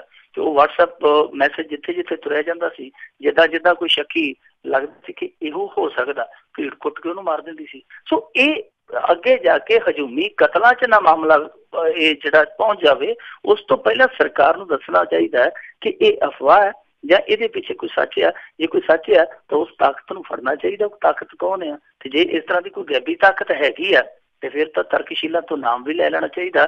ਕੋਈ ਦਿਖਾ ਦੇਵੇ ਕਿ ਹਾਂ ਭਾਈ ਆਹ ਗੈਬੀ ਸ਼ਕਤੀ ਹੈਗੀ ਆ ਤੇ ਤਰਕਸ਼ੀਲਾ ਨੂੰ ਨਾਮ ਵੀ ਦੇਣਗੇ। ਜੋ ਵੀ ਹੈ, ਇਸ ਸਮੇਂ ਇਹਨੇ ਬਹੁਤ ਵੱਡਾ ਪੁਆੜਾ ਦੇਸ਼ ਦੇ ਵਿੱਚ ਇੱਕ ਵਾਰੀ ਫੇਰ ਖੜਾ ਕਰ ਦਿੱਤਾ ਤੇ ਚਰਚਾ ਵੀ ਇਸ ਗੱਲੋਂ ਹੋ ਗਈ ਹੈ। ਕੁਛ ਲੋਕ ਕਹਿੰਦੇ ਕਿ ਇਹ ਅਫਵਾਹ, ਕੁਛ ਲੋਕ ਕਹਿੰਦੇ ਆ ਨਹੀਂ ਇਹ ਕੋਈ ਗੈਬੀ ਸ਼ਕਤੀ ਹੈ ਜਿਹੜੀ ਇਹ ਚਮਤਕਾਰ ਕਰਦੀ ਪਈ ਹੈ। ਬਿਲਕੁਲ ਉੱਦਾਂ ਹੀ ਜਿੱਦਾਂ ਉੱਥੋਂ ਜਿਹੜਾ ਜੀ ਮੀਂਹ ਪੈਂਦਾ ਸੀਗਾ ਇੱਕ ਜਿਹੜਾ ਰੁੱਖ ਦੇ ਹੇਠਾਂ, ਤੇ ਜਿੱਦਾਂ ਉਹ ਨਲਕੇ ਵਾਲਾ ਪਾਣੀ ਜਿਹੜਾ ਜੀ ਉਹ ਬੜੇ ਦੈਵੀ ਸ਼ਕਤੀ ਵਾਲੇ ਸੀਗੇ। ਸੋ ਲੋਕਾਂ ਨੂੰ ਪਤਾ ਨਹੀਂ ਕਦੋਂ ਸਮਝ ਆਉਣੀ ਆ। ਅਗਲੀ ਮਿੰਟੂ ਗੁਰਸੇਵਕ ਜੀ ਗੱਲ ਕਰਦੇ, ਬੰਗਲੌਰ ਵਿੱਚ ਇੱਕ ਸਿੱਖ ਕਰਨਲ ਦੇ ਪਰਿਵਾਰ ਦੇ ਉੱਤੇ ਹਮਲੇ ਦਾ ਜਿਹੜਾ ਮਾਮਲਾ ਆ ਉਸ ਦੇ ਉੱਤੇ ਸ਼੍ਰੀ ਅਕਾਲ ਤਖਤ ਸਾਹਿਬ ਨੇ ਨੋਟਿਸ ਲਿਆ। ਦੇਖੋ ਰਾਜ ਕਰਮਵੀਰ ਸਿੰਘ ਜੀ, ਇਹ ਬਹੁਤ ਬੜੀ ਦਿਲ ਨੂੰ ਟੁੰਬਣ ਵਾਲੀ ਖਬਰ ਸੀ, ਬਹੁਤ ਦੁਖਦਾਇਕ ਖਬਰ ਸੀ ਜਿਹੜੀ ਉੱਥੋਂ ਕਰਨਾਟਕ ਦੇ ਵਿੱਚੋਂ ਆਈ ਆ ਜੀ। ਇੱਕ ਰਿਟਾਇਰਡ ਕਰਨਲ ਸੀਗੇ ਆਰਮੀ ਦੇ, ਉੱਥੇ ਬੰਗਲੌਰ ਦੇ ਵਿੱਚ ਰਹਿੰਦੇ ਆ। ਇਹਨਾਂ ਦੇ ਪਰਿਵਾਰ ਤੇ ਜੋ ਹਮਲਾ ਹੋਇਆ ਖਾਸ ਤੌਰ ਤੇ 2 ਮੁੰਡਿਆਂ ਤੇ, ਉਹ 2 ਮੁੰਡਿਆਂ ਦੇ ਵਿੱਚੋਂ ਇੱਕ ਦੇ ਤੇ ਇੰਨੀ ਜ਼ਿਆਦਾ ਘਸੁੰਨਮੁਖ ਕੀਤੇ ਗਏ ਆ ਤੇ ਉਹਦੀਆਂ 5 ਹੱਡੀਆਂ ਟੁੱਟ ਗਈਆਂ, ਜਵਾੜੇ 'ਚ 6 ਪਲੇਟਾਂ ਪਈਆਂ ਹੋਈਆਂ ਨੇ। ਬਹੁਤ ਬੁਰੀ ਤਰ੍ਹਾਂ ਕੁੱਟਿਆ ਮਾਰਿਆ ਗਿਆ, ਬਿਲਕੁਲ ਉਹਨਾਂ ਦੇ ਗੇਟ ਦੇ ਵਿੱਚ ਕੁੱਟਿਆ ਗਿਆ। ਵੀਡੀਓ ਸ਼ਾਇਦ ਸਾਰਿਆਂ ਨੇ ਵੇਖੀ ਹੋਵੇਗੀ। ਉਸ ਤੋਂ ਬਾਅਦ ਉੱਥੇ ਦੀ ਪੁਲਿਸ ਨੇ ਕੋਈ ਉਹਨਾਂ ਦੀ ਗੱਲ ਨਹੀਂ ਸੁਣੀ। ਹਾਰ ਕੇ ਜਦੋਂ ਉਹਨਾਂ ਨੂੰ ਲੱਗਿਆ ਕਿ ਸਾਡੀ ਤੇ ਕੋਈ ਗੱਲ ਨਹੀਂ ਸੁਣਦਾ ਪਿਆ, ਉਹਨਾਂ ਨੇ ਫਿਰ ਅਕਾਲ ਤਖਤ ਸਾਹਿਬ ਤੇ ਚਿੱਠੀ ਲਿਖੀ। ਇੱਥੇ ਅਕਾਲ ਤਖਤ ਦੇ ਜਥੇਦਾਰ ਨੇ ਬੜੀ ਫੁਰਤੀ ਦਿਖਾਈ, ਨਾਲ ਦੀ ਨਾਲ SGPC ਵਾਲਿਆਂ ਨੂੰ ਹੁਕਮ ਦਿੱਤਾ ਕਿ ਇਸ ਮਾਮਲੇ ਤੇ ਕਾਰਵਾਈ ਕਰੋ। ਫਿਰ ਮਨਜਿੰਦਰ ਸਿੰਘ ਸਰਸਾ ਹੋਰੀ, ਮਨਜੀਤ ਸਿੰਘ ਜੀਕੇ ਹੋਰੀ ਜਿਹੜੇ ਉਹ ਥੋੜੇ ਜਿਹੇ ਐਕਟਿਵ ਹੋਏ ਇਸ ਮਸਲੇ ਤੇ, ਟਵੀਟ ਕੀਤੇ ਉਹਨਾਂ ਨੇ ਉੱਥੋਂ ਦੇ ਅਫਸਰਾਂ ਨੂੰ। ਥੋੜੀ ਜਿਹੀ ਪੁਲਿਸ ਉੱਥੇ ਬਾਅਦ ਚ ਜਾਗੀ। ਹਾਲਾਂਕਿ ਜਦ ਤੱਕ ਕੈਪਟਨ ਅਮਰਿੰਦਰ ਸਿੰਘ ਨੇ ਵੀ ਇਸ ਮੁਤਲਕ ਟੈਲੀਫੋਨ ਕਰ ਦਿੱਤਾ ਸੀਗਾ ਉੱਥੋਂ ਦੇ CM ਨੂੰ। ਪਰ ਇਹ ਬਾਅਦ ਚ ਕਿਉਂ, ਇਹ ਸਭ ਕੁਛ ਪਹਿਲਾਂ ਕਿਉਂ ਨਹੀਂ? ਕਿਉਂਕਿ ਜਿਹੜਾ ਉਹ ਕਰਨਲ ਦਾ ਪਰਿਵਾਰ ਆ ਉਹ ਇਹ ਗੱਲ ਕਹਿੰਦਾ ਹੈ ਕਿ ਅਸੀਂ ਇਹਨਾਂ ਨੂੰ ਪਹਿਲਾਂ ਹੀ ਕਹਿ ਚੁੱਕੇ ਸਾਂ ਪੁਲਿਸ ਵਾਲਿਆਂ ਨੂੰ ਕਿ ਸਾਨੂੰ ਧਮਕੀਆਂ ਮਿਲਦੀਆਂ ਕਿ ਤੁਸੀਂ ਆਪਣਾ ਇੱਥੇ ਜੋ ਵੀ ਤੁਹਾਡਾ ਹੈਗਾ ਡੰਡਾ ਡੋਰਾ ਉਹ ਚੁੱਕ ਕੇ ਇੱਥੋਂ ਚਲੇ ਜਾਓ, ਜਿਹੜੀ ਤੁਹਾਡੀ ਜ਼ਮੀਨ ਹੈ ਪ੍ਰੋਪਰਟੀ ਉਹ ਵੇਚ ਕੇ ਚਲੇ ਜਾਓ। ਅਸਲ ਦੇ ਵਿੱਚ ਇਹ ਮੁੱਦਾ ਜਿਹੜਾ, ਇਹ ਲੜਾਈ ਦਾ ਮਸਲਾ ਸੀ ਜਿਹੜਾ, ਉਹ ਪ੍ਰਾਪਰਟੀ ਦਾ ਹੀ ਸੀ। ਲੋਕ ਉਹਨਾਂ ਦੀ ਪ੍ਰਾਪਰਟੀ ਤੇ ਅੱਖ ਰੱਖਦੇ ਸੀ ਤੇ ਵਾਰ-ਵਾਰ ਕਹਿੰਦੇ ਸੀ ਕਿ ਵੇਚੋ, ਥੋੜਾ ਬਹੁਤ ਲੈ ਕੇ ਤੇ ਇੱਥੋਂ ਨਿਕਲੋ, ਤੁਹਾਡਾ ਇੱਥੇ ਕੀ ਕੰਮ ਆ, ਤੁਹਾਡੀ ਇੱਟ ਲੱਗੀ ਆ ਕੋਈ ਕਰਨਾਟਕ ਦੇ ਵਿੱਚ। ਸੋ ਉਹ ਕਹਿੰਦੇ ਕਿ ਅਸੀਂ ਆਪਣੀ ਜ਼ਮੀਨ ਜਾਇਦਾਦ ਛੱਡਣ ਨੂੰ ਨਹੀਂ ਸੀ ਤਿਆਰ ਤੇ ਨੌਬਤ ਇੱਥੋਂ ਤੱਕ ਆ ਪਹੁੰਚੀ ਆ। ਇਹ ਜੇ ਮਸਲਾ ਇੱਥੋਂ ਤੱਕ ਪਹੁੰਚਿਆ ਹੋਇਆ ਸੀ ਰਾਜ ਕਰਮਵੀਰ ਸਿੰਘ ਜੀ ਕਿ ਪੁਲਿਸ ਅਧਿਕਾਰੀਆਂ ਤੱਕ ਉਹਨਾਂ ਨੇ ਪਹੁੰਚ ਕਰਕੇ ਆਪਣੇ ਪਰਿਵਾਰ ਦੀ ਹਿਫਾਜ਼ਤ ਦੀ ਲਈ ਉਹਨਾਂ ਨੇ ਸਿਕਿਉਰਿਟੀ ਮੰਗੀ ਸੀ। ਇਹ ਸਭ ਤੋਂ ਵੱਡਾ ਸਵਾਲ ਹੈ ਕਿ ਉਹਨਾਂ ਨੂੰ ਸਿਕਿਉਰਿਟੀ ਕਿਉਂ ਨਹੀਂ ਪ੍ਰੋਵਾਈਡ ਕਰਵਾਈ ਗਈ। ਦੂਜੀ ਗੱਲ ਇਹ ਹੈ ਕਿ ਇਸ ਸਮੇਂ ਕਾਂਗਰਸ ਦੀ ਸਰਕਾਰ ਹੈ ਉੱਥੇ ਕਰਨਾਟਕ ਦੇ ਵਿੱਚ ਜੀ। ਕਰਨਾਟਕ ਦੇ ਵਿੱਚ ਜਿਹੜੀ ਕਾਂਗਰਸ ਦੀ ਸਰਕਾਰ ਹੈ ਤੇ ਇੱਥੇ ਪੰਜਾਬ ਦੇ ਵਿੱਚ ਜਿਹੜੀ ਕਾਂਗਰਸ ਦੀ ਸਰਕਾਰ ਹੈ, ਇੱਕ ਤੇ ਸਮਾਨਤਾ ਇਹ ਆ। ਦੂਜੀ ਸਮਾਨਤਾ ਇਹ ਹੈ ਕਿ ਜਿਹੜਾ ਪੀੜਤ ਪਰਿਵਾਰ ਹੈ ਉਹ ਵੀ ਫੌਜੀ ਦਾ ਪਰਿਵਾਰ ਆ ਤੇ ਇੱਥੇ ਜੋ ਸਰਕਾਰ ਚਲਾ ਰਿਹਾ ਆਦਮੀ ਉਹ ਵੀ ਫੌਜੀ ਆ। ਇਸ ਫੌਜੀ ਨੂੰ ਉਸ ਫੌਜੀ ਪਰਿਵਾਰ ਦੀ ਇਮਦਾਦ ਫੌਜੀ ਤੌਰ ਤੇ ਕਰਾਉਣੀ ਚਾਹੀਦੀ ਆ, ਕਿਉਂਕਿ ਜਿਹੜੀਆਂ ਮੁੱਢਲੀਆਂ ਖਬਰਾਂ ਆ ਰਹੀਆਂ ਨੇ ਉਹ ਇਹ ਆ ਰਹੀਆਂ ਕਿ ਉਹਨਾਂ ਦੇ ਖਿਲਾਫ ਜਿਹੜੇ ਦੋਸ਼ੀ ਨੇ, ਮੁਲਜ਼ਮ ਨੇ ਜਿਹੜੇ, ਬੜੀਆਂ ਲਾਈਟ ਦੀਆਂ ਧਾਰਾ ਲਾਈਆਂ ਨੇ, ਬੜਾ ਲਾਈਟਲੀ ਜਿਹਾ ਲਿਆ ਗਿਆ ਇਸ ਮੁਕੱਦਮੇ ਨੂੰ। ਹਾਲਾਂਕਿ ਸਿਰਸੇ ਹੋਰਾਂ ਨੇ ਜਦੋਂ ਦਾ ਇਸ ਮਾਮਲੇ 'ਚ ਥੋੜਾ ਜਿਹਾ ਦਖਲ ਦਿੱਤਾ, ਉਹ ਤੋਂ ਬਾਅਦ ਥੋੜੀ ਜਿਹੀ ਪੁਲਿਸ ਐਕਟਿਵ ਹੋਈ ਆ, ਪਰ ਬਾਵਜੂਦ ਇਸ ਦੇ ਜੋ ਉਹਨਾਂ ਨੇ ਕੀਤਾ, ਜੋ ਇਸ ਘਿਨੌਣੇ ਕਾਂਡ ਨੂੰ ਅੰਜਾਮ ਦਿੱਤਾ, ਉਸ ਤਰ੍ਹਾਂ ਦੀ ਕਾਰਵਾਈ ਹੈ ਜਿਹੜੀ ਉਹ ਕਰਵਾਉਣੀ ਚਾਹੀਦੀ ਹੈ ਕੈਪਟਨ ਅਮਰਿੰਦਰ ਸਿੰਘ ਨੂੰ ਦਖਲ ਦੇ ਕੇ। ਤੇ ਦੂਜੀ ਗੱਲ ਇਹ ਆ ਰਾਜ ਕਰਮਵੀਰ ਸਿੰਘ ਜੀ, ਸਾਡੇ ਇੱਥੇ ਪੰਜਾਬ ਦੇ ਵਿੱਚ ਕੋਈ ਦੱਖਣੀ ਆ ਜਾਵੇ, ਕੋਈ ਪੂਰਬੀ ਆ ਜਾਵੇ, ਕੋਈ ਕਿਤੋਂ ਵੀ ਆ ਜਾਵੇ, ਇਸ ਤਰ੍ਹਾਂ ਦੀ ਕੋਈ ਘਟਨਾ ਨਹੀਂ ਵਾਪਰਦੀ। ਪਰ ਪਤਾ ਨਹੀਂ ਕਿਉਂ ਜਿਹੜਾ ਵੀ ਪੰਜਾਬੀ ਜਾਂ ਸਿੱਖ ਹੈ ਜਿਹੜਾ ਉਹ ਬਾਹਰ ਜਾਂਦਾ, ਜਦੋਂ ਕਿ ਉਹ ਘੱਟ ਗਿਣਤੀ 'ਚ ਹੁੰਦਾ, ਵੈਸੇ ਹੀ ਘੱਟ ਗਿਣਤੀ 'ਚ ਹੈ, ਜਦੋਂ ਜਾ ਕੇ ਇਸ ਤਰ੍ਹਾਂ ਇਕੱਲੇ ਰਹਿਣ ਲੱਗ ਪੈਂਦਾ ਕਿਤੇ, ਤਾਂ ਉਹਦੇ ਤੇ ਇਸ ਤਰ੍ਹਾਂ ਦੀ ਕਿਉਂ ਇਹ ਕਾਰਵਾਈ ਕਰ ਦਿੱਤੀ ਜਾਂਦੀ ਹੈ ਕਿ ਉਹਦੇ ਨਾਲ ਸਾਰੇ ਜਿੰਨੇ ਜੁੜੇ ਆ ਘੱਟ ਗਿਣਤੀਆਂ ਨਾਲ। ਵੈਸੇ ਕਈ ਵਾਰੀ ਇਹ ਹੁੰਦਾ ਕਿ ਪਰਸਨਲੀ ਵੀ ਕੁਛ ਹੋ ਜਾਂਦਾ, ਡਿਸਪਿਊਟ ਹੋ ਜਾਂਦਾ, ਪਰ ਜਦੋਂ ਇਸ ਤਰ੍ਹਾਂ ਦੀ ਘਟਨਾ ਵਾਪਰਦੀ ਹੈ ਤਾਂ ਫਿਰ ਸਾਰੇ ਭਾਈਚਾਰਾ ਦੇ ਵਿੱਚ ਹੀ ਖੌਫ ਅਸਰ ਜਾਂਦਾ ਜੀ ਜੀ ਸਾਰੇ ਬਿਲਕੁਲ। ਭਾਈਚਾਰਾ ਦੇ ਅੰਦਰ ਹੀ ਨਿਰਾਸ਼ਾ ਫੈਲ ਜਾਂਦੀ ਹੈ। ਤੇ ਜਿਹੜੀ ਬੇਭਰੋਸਗੀ ਵੈਸੇ ਹੀ ਇੱਕ ਬੇਭਰੋਸਗੀ ਦਾ ਮਾਹੌਲ ਬਣਿਆ ਹੋਇਆ ਘੱਟ ਗਿਣਤੀਆਂ ਦੇ ਵਿੱਚ, ਤੇ ਜਦੋਂ ਦੀ ਆ ਸਰਕਾਰ ਆਈ ਹੈ ਤਾਂ ਉਹ ਬੇਭਰੋਸਗੀ ਥੋੜੀ ਜਿਹੀ ਹੋਰ ਵੱਧਦੀ ਹੈ। ਇਹਨਾਂ ਮਾਮਲਿਆਂ ਤੇ ਥੋੜੀ ਜਿਹੀ ਸਖਤੀ ਕਰਨ ਦੀ ਜ਼ਰੂਰਤ ਆ। ਵੈਸੇ ਉਸ ਪਰਿਵਾਰ ਦੇ ਨਾਲ ਬਹੁਤ ਮਾੜੀ ਹੋਈ ਆ ਕਿ ਪੁਲਿਸ ਨੇ ਪਹਿਲਾਂ ਵੀ ਉਹਨਾਂ ਦੀ ਗੱਲ ਨਹੀਂ ਸੁਣੀ ਤੇ ਪੁਲਿਸ ਨੇ ਬਾਅਦ 'ਚ ਵੀ ਉਹਨਾਂ ਦੀ ਗੱਲ ਨਹੀਂ ਸੁਣੀ।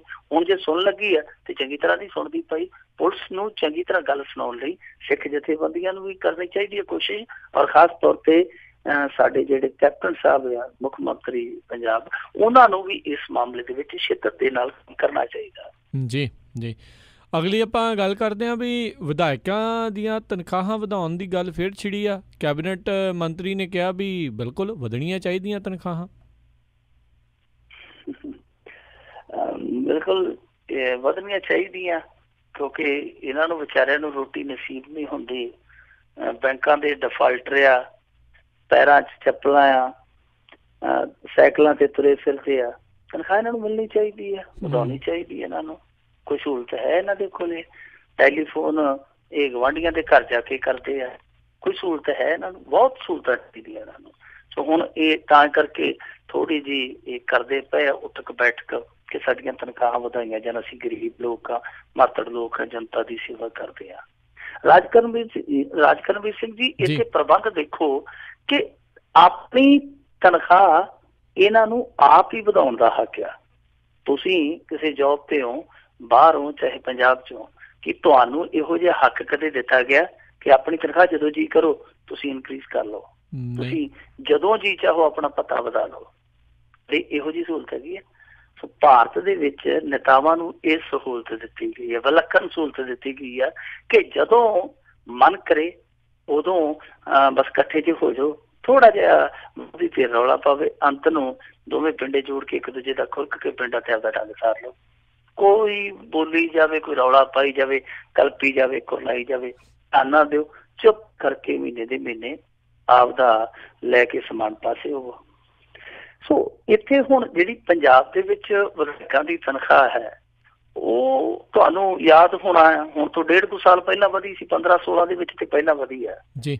ਉਸ ਤਨਖਾਹ ਦੇ ਵਾਧੇ ਦੇ ਵਿੱਚ ਉਦੋਂ ਇਹਨਾਂ ਨੇ ਚੁੱਕਿਆ ਸੀਗਾ ਰਕਮ ਨੂੰ ਕਿ ਉਹ ਲਗਭਗ ਲੱਖ ਤੇ ਲੈ ਗਏ ਸੀਗੇ। ਹੁਣ ਇਹ ਲੱਖ ਤਨਖਾਹ ਨੂੰ ਵੀ ਕੁਛ ਨਹੀਂ ਗਿਣਦੇ, ਟਿੱਚ ਨਹੀਂ ਗਿਣਦੇ। ਹੁਣ ਤੇ ਫਿਰ ਅੱਗੇ ਜਿਹੜੀ ਉਹ ਇੱਕ ਸਿਫਰ ਹੋਰ ਲਾ ਦੇਣੀ ਚਾਹੀਦੀ ਹੈ ਲੱਖ ਤੇ ਲੱਖ ਤੋਂ ਕਰੋੜ ਕਰ ਲੈਣੀ ਚਾਹੀਦੀ ਹੈ। ਜਨਤਾ ਜਾਵੇ ਢੱਠੇ ਖੂਹ ਦੇ ਵਿੱਚ।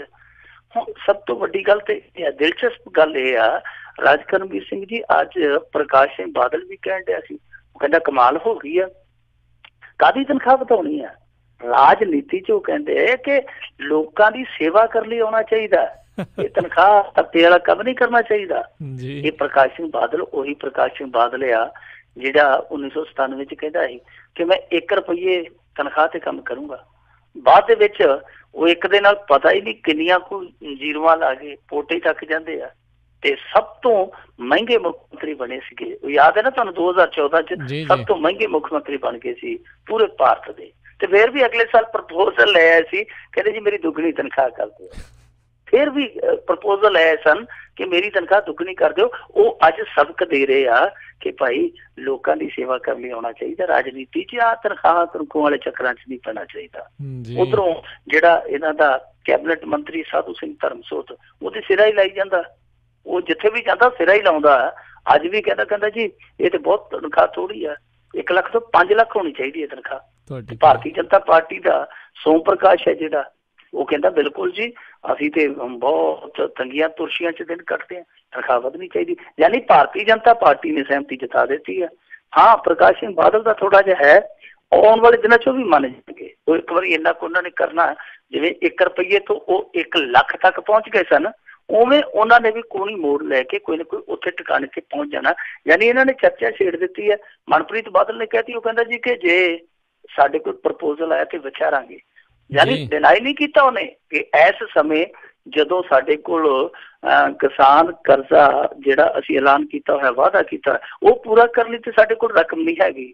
ਤੇ ਅਸੀਂ ਉਦੋਂ ਤੱਕ ਇਹੋ ਜਿਹਾ ਕੰਮ ਨਹੀਂ ਕਰਾਂਗੇ ਜਦੋਂ ਤੱਕ ਅਸੀਂ ਸੈਟਲ ਨਹੀਂ ਕਰ ਲੈਂਦੇ ਆਪਣੇ ਆਪ ਨੂੰ, ਅਸੀਂ ਜਦੋਂ ਤੱਕ ਸਥਾਪਿਤ ਨਹੀਂ ਕਰ ਲੈਂਦੇ ਆਪਣੇ ਆਪ ਨੂੰ, ਪੈਰਾਂ ਸਿਰ ਨਹੀਂ ਕਰ ਲੈਂਦੇ, ਉਦੋਂ ਤੱਕ ਅਸੀਂ ਤਨਖਾਹਾਂ ਨਹੀਂ ਵਧਾਵਾਂਗੇ। ਉਹ ਕਹਿਣ ਦੀ ਬਜਾਏ ਕਹਿੰਦੇ ਆ ਕਿ ਜਦੋਂ ਪ੍ਰਪੋਜ਼ਲ ਆਇਆ ਫਿਰ ਦੇਖਾਂਗੇ, ਮਤਲਬ ਕਿ ਇਨਕਾਰ ਉਹ ਵੀ ਨਹੀਂ ਕਰਦੇ ਪਏ। ਤਾਂ ਲੱਗਦਾ ਕਿ ਆਉਣ ਵਾਲੇ ਦਿਨਾਂ 'ਚ ਸਰਬਸੰਮਤੀ ਬਣ ਜਾਣੀ, ਕਿਉਂਕਿ ਆਮ ਆਦਮੀ ਪਾਰਟੀ ਵਾਲੇ ਰਹਿ ਜਾਣੇ ਆ, ਹੋ ਸਕਦਾ ਉਹ ਸਹਿਮਤੀ ਦੇ ਦੇਣ ਜਾਂ ਹੋ ਸਕਦਾ ਉਹ ਅੜ ਜਾਣ।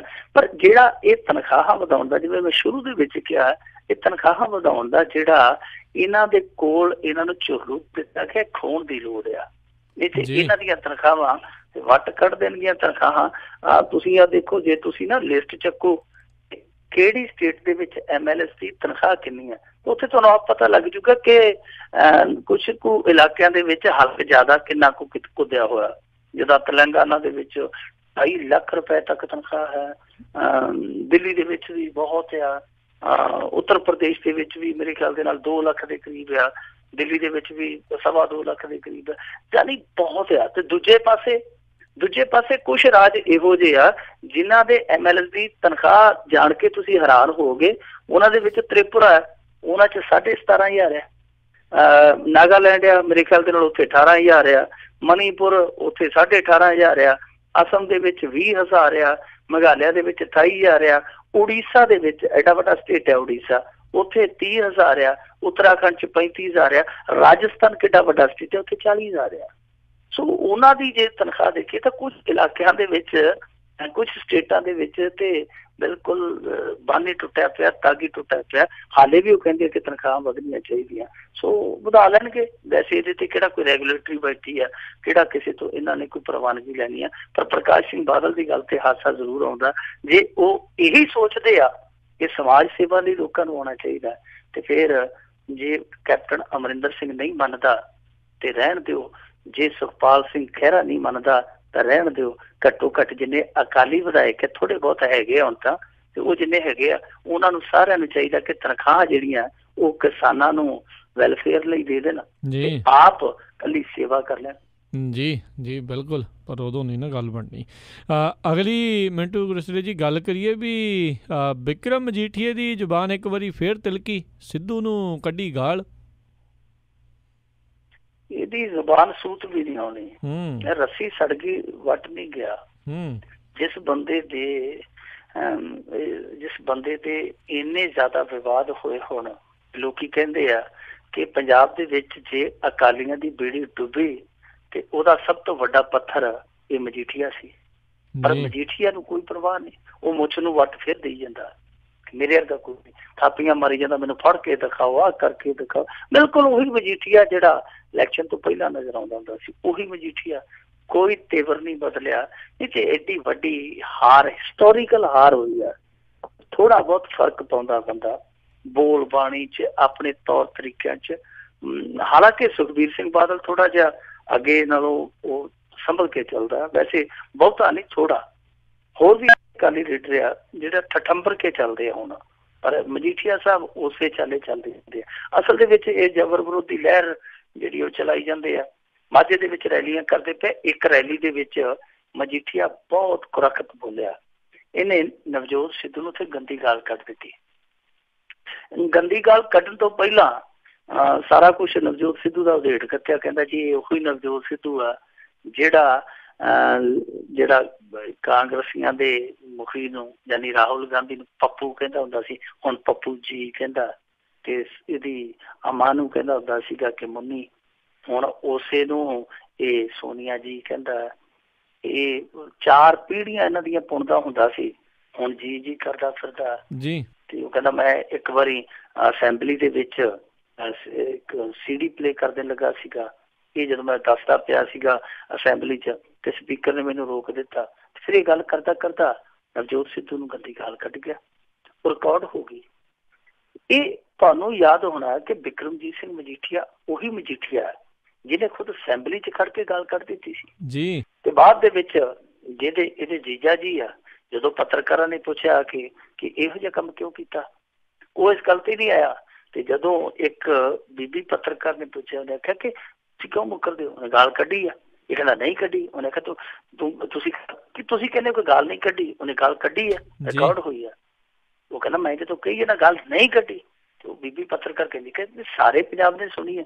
ਉਹ ਕਹਿੰਦਾ ਫਿਰ ਠੀਕ ਆ, ਜਿਹੜੀ ਗੱਲ ਕੱਢੀ ਤੇ ਕੱਢ ਕੇ ਦਿਖਾਓ ਕਿਹੜੀ ਗੱਲ ਕੱਢੀ ਸੀ, ਕੀ ਕਹੋਗੇ ਤੁਸੀਂ? ਹੁਣ ਇੱਥੇ ਬਿਕਰਮਜੀਤ ਸਿੰਘ ਮਜੀਠੀਆ ਬਹੁਤ ਗਲਤ ਅਲਫਾਜ਼ ਬੋਲ ਗਿਆ।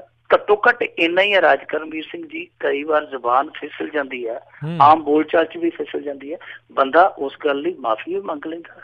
ਪਰ ਬਿਕਰਮਜੀਤ ਸਿੰਘ ਮਜੀਠੀਆ ਇਹੋ ਜਿਹਾ ਕਦੇ ਨਹੀਂ ਕਰਦਾ। ਹਾਂ, ਇੱਕ ਵਾਰੀ ਇਹਨੂੰ ਉਹ ਗੁਰਬਾਣੀ ਤੋੜਨ ਮਰੋੜਨ ਦੇ ਦੋਸ਼ ਦੇ ਵਿੱਚ ਜ਼ਰੂਰ ਸਜ਼ਾ ਲੱਗੀ ਆ, ਉਦੋਂ ਥੋੜਾ ਜਿਹਾ ਜ਼ਰੂਰ ਚੁੱਕਿਆ, ਅਦਰਵਾਈਜ਼ ਨਹੀਂ ਇਹੋ ਜਿਹੀ ਗੱਲ ਰਿਅਲਾਈਜ਼ ਕਰਦਾ। ਇੱਕ ਵਾਰੀ ਲੰਬੀ ਆਇਆ ਤੇ ਕੋਲ ਸੁਖਬੀਰ ਬੈਠਾ ਸੀ, ਕੋਲ ਇਹਦੀ ਭੈਣ ਵੀ ਬੈਠੀ ਸੀ, ਉਦੋਂ ਵੀ ਇਹੋ ਜਿਹੇ ਸ਼ਬਦ ਬੋਲ ਗਿਆ ਸੀ। ਸੋ ਇਹੋ ਜਿਹੇ ਸ਼ਬਦ ਕਈ ਵਾਰੀ ਇਹ ਬੋਲ ਜਾਂਦਾ, ਬਾਅਦ ਦੇ ਵਿੱਚ ਮਹਿਸੂਸ ਵੀ ਨਹੀਂ ਕਰਦਾ। ਇਹ ਕਮਾਲ ਦੀ ਗੱਲ ਹੈ ਕਿ ਬਿਕਰਮਜੀਤ ਸਿੰਘ ਮਜੀਠੀਆ ਇਸ ਗੱਲ ਨੂੰ ਹਾਲੇ ਵੀ ਮੰਨਦਾ ਨਹੀਂ ਪਿਆ, ਹਾਲੇ ਵੀ ਇਸ ਚੀਜ਼ ਨੂੰ ਉਹ ਅਹਿਸਾਸ ਨਹੀਂ ਕਰਦਾ ਪਿਆ ਕਿ ਉਹਦੀ ਇਸ ਬੋਲਬਾਣੀ ਨੇ ਉਹਦਾ ਬਹੁਤ ਨੁਕਸਾਨ ਕੀਤਾ। ਉਹਦਾ ਹੀ ਨਹੀਂ ਬਲਕਿ ਅਕਾਲੀ ਦਲ ਦਾ ਵੀ ਬਹੁਤ ਕੀਤਾ। ਪਰ ਕੱਲਾ ਬਿਕਰਮਜੀਤ ਸਿੰਘ ਮਜੀਠੀਆ ਹੀ ਨਹੀਂ, ਬਿਕਰਮਜੀਤ ਸਿੰਘ ਮਜੀਠੀਆ ਤੋਂ ਇਲਾਵਾ ਜਿਹੜੇ ਦੂਸਰੇ ਅਕਾਲੀ ਵਰਕਰ ਹੇਠਲੇ ਉਹ ਕਿਹੜਾ ਹਟਦੇ ਪਿਆ। ਅੱਜ ਇੱਕ ਹੋਰ ਸਰਪੰਚ ਦੀ ਵੀਡੀਓ ਵਾਇਰਲ ਹੋ ਗਈ ਹੈ। ਉਹ ਵੀਡੀਓ ਵੈਸੇ ਤੇ ਜੁਲਾਈ ਮਹੀਨੇ ਦੀ ਆ। ਉਸ ਵੀਡੀਓ ਦੇ ਵਿੱਚ ਫਿਰੋਜ਼ਪੁਰ ਜ਼ਿਲ੍ਹੇ ਦਾ ਇੱਕ ਪਿੰਡ ਹੈ, ਉੱਥੋਂ ਦਾ ਸਰਪੰਚ ਦੋ ਬੰਦਿਆਂ ਨੂੰ ਇਸ ਤਰ੍ਹਾਂ ਕੁੱਟਣ ਡਿਆ ਜਿਸ ਤਰ੍ਹਾਂ ਮੇਰੇ ਖਿਆਲ ਦੇ ਨਾਲ ਕੋਈ ਡੰਗਰ ਨੂੰ ਵੀ ਨਹੀਂ ਕੁੱਟਦਾ। ਡੰਡਾ ਫੜ ਕੇ ਲੰਮੇ ਪਾ ਕੇ ਢਾ ਕੇ ਇੰਨਾ ਬੁਰੀ ਤਰ੍ਹਾਂ ਕੁੱਟਦਾ ਪਿਆ ਕਿ ਮੇਰੇ ਖਿਆਲ ਦੇ ਨਾਲ ਕਸਾਈ ਨੂੰ ਵੀ ਕੰਬਣੀ ਆ ਜਾਵੇ ਵੀਡੀਓ ਵੇਖ ਕੇ। ਸੋ ਇਹ ਇਕੱਲਾ ਬਿਕਰਮਜੀਤ ਸਿੰਘ ਮਜੀਠੀਆ ਦੀ ਸਾਰੇ ਪਾਸੇ ਉਹ ਹਾਲ ਆ। ਪਤਾ ਨਹੀਂ ਕਿ ਇਹ ਮੰਨਦੇ ਆ ਕਿ ਸਾਡੀ ਸਰਕਾਰ ਹਾਲੇ ਗਈ ਨਹੀਂ, ਪਤਾ ਨਹੀਂ, ਜਾਂ ਇਹਨਾਂ ਨੂੰ ਇਹ ਮਹਿਸੂਸ ਹੁੰਦਾ ਕਿ ਸਾਨੂੰ ਰੋਕਣ ਵਾਲਾ ਟੋਕਣ ਵਾਲਾ ਕੋਈ ਹੈ ਹੀ ਨਹੀਂ। ਪਰ ਇਹ ਗਲਤ ਗੱਲ ਆ। ਇਸ ਤਰ੍ਹਾਂ ਦੀ ਬੋਲਬਾਣੀ ਨਹੀਂ ਵਰਤਣੀ ਚਾਹੀਦੀ, ਚਾਹੇ ਤੁਹਾਡਾ ਕੋਈ ਵਿਰੋਧੀ ਹੈ, ਚਾਹੇ ਤੁਹਾਡਾ ਕੋਈ ਜਿੰਨਾ ਮਰਜ਼ੀ ਨੁਕਸਾਨ ਕਰਤਾ ਹੈ, ਚਾਹੇ ਜਿੰਨਾ ਮਰਜ਼ੀ ਤੁਹਾਡੇ ਨਾਲ ਕੋਈ ਖਾਰ ਖਾਂਦਾ, ਇਸ ਤਰ੍ਹਾਂ ਦਾ ਸ਼ਬਦ ਵਰਤਣਾ ਮੇਰੇ ਖਿਆਲ ਦੇ ਨਾਲ ਉਹ ਠੀਕ ਨਹੀਂ। ਪਰ ਕੀ ਕਰੀਏ, ਇਸ ਸਮੇਂ ਰਾਜਨੀਤੀ ਵਿੱਚ ਜੋ ਹੁੰਦਾ ਪਿਆ ਸਾਰੇ ਦਾ ਸਾਰਾ ਹੀ ਠੀਕ ਨਹੀਂ। ਜੀ ਜੀ ਜੀ। ਤੇ ਮਿੰਟੂ ਜੀ, ਜਾਂਦੇ ਜਾਂਦੇ ਆਪਾਂ ਜੇ ਗੱਲ ਕਰ ਲਈਏ ਵੀ ਕੇਬਲ ਓਪਰੇਟਰਾਂ ਦੇ ਉੱਤੇ ਟੈਕਸ ਲਾਉਣ ਤੋਂ ਪਲਟਿਆ ਸਿੱਧੂ। ਦੇਖੋ, ਨਵਜੋਤ ਸਿੱਧੂ ਦਾ ਜਿਹੜਾ ਮਸਲਾ ਹੈ ਨਾ ਟੈਕਸ ਵਾਲਾ, ਨਵਜੋਤ ਸਿੱਧੂ ਬਹੁਤ ਕਾਹਲੀ ਕਰਦਾ ਪਿਆ। ਉਹਦਾ ਵੱਸ ਚੱਲੇ ਤੇ ਮੇਰੇ ਖਿਆਲ ਦੇ ਨਾਲ ਰਾਤੋਂ ਰਾਤ ਉਹ ਬਹੁਤ ਸਾਰੇ ਬੰਦਿਆਂ ਨੂੰ ਫੜ ਕੇ ਤੇ ਅੰਦਰ ਕਰ ਦੇਵੇ। ਮੇਰੇ ਖਿਆਲ ਦੇ ਨਾਲ ਇੰਨੇ ਅੰਦਰ ਕਰ ਦੇਵੇ ਕਿ ਇੱਕ ਜੇਲ੍ਹ ਦੇ ਥੱਲੇ ਬਣਾਉਣੀ ਪਵੇ। ਉਹ ਇੰਨਿਆਂ ਤੇ ਅੱਖ ਰੱਖੀ ਬੈਠਾ। ਹੁਣ ਜਿਹੜਾ ਮਸਲਾ ਸੀਗਾ ਫਾਸਟਵੇਅ ਦੇ ਨਾਲ, ਇਹ ਸਿੱਧੇ ਤੌਰ ਤੇ ਦੋਸ਼ ਲਾਉਂਦਾ ਉਹਨਾਂ ਨੇ ਟੈਕਸ ਚੋਰੀ ਕੀਤੀ। ਉਹ ਕਹਿੰਦੇ ਕਿ ਨਹੀਂ ਕੀਤੀ।